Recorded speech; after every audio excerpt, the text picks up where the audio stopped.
So think about it like this, right? And we'll look at it on camera in a second. But when you go back, when you make a backswing, right? One of the things we've got to do, which you see pretty much all the pros do, right, is they keep their forehead on this imaginary wall, right?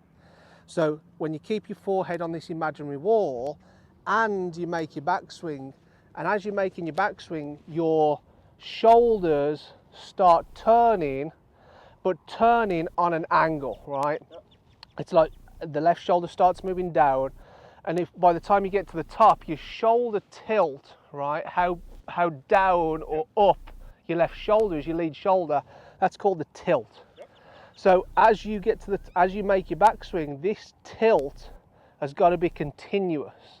So by the time you get to the top, if you get to the top of the swing and this tilt, this left shoulder is a little bit higher, not only does your head start coming back off the wall, right, but then what you've done, your shoulder tilt, your left shoulder's too high, and then you get your hands really deep here. Now that's an exaggeration, you're not quite that bad, but then as you come down, because your head's come off the wall, now you've lost your inclination to the ground with your spine, and then as you come down into the ball, your head comes back even further, which then brings the shaft under the plane and swings out to the right a little bit, and you're always going to risk drop kicking it a little bit, right?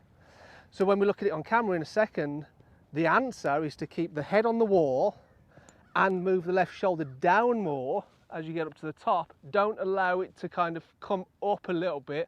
By the time you might start it moving down, but by the time you get to the top of the swing, it's got to continuously move down on that angle, and the angle is just about perpendicular to your spine angle.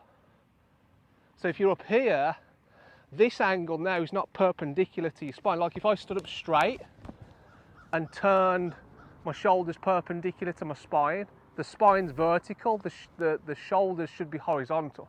So you want the same sort of angles in your backswing, and that should help keep your head on the wall. And then as you're starting coming down, you keep your head on the wall from this position. Now, if your left shoulder's lower, your hands are also going to be